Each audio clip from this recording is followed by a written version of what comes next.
मेरी गल सुन, इत्थे साफ बैठिया पता लग रहा कि सामने दो कैमरे साफ क्लियर पता लग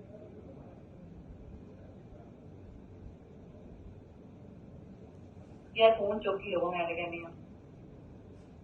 उस दिन आया ना वो वाला ऊपर सी कटन ना थले होया सी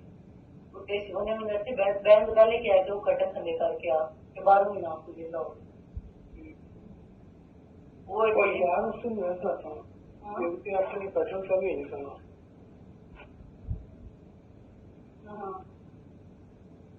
यार ऊपर लैब का फंक्शन चेंज हो रहा है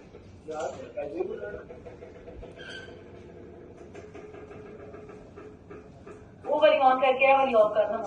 वो वाली ऑन करना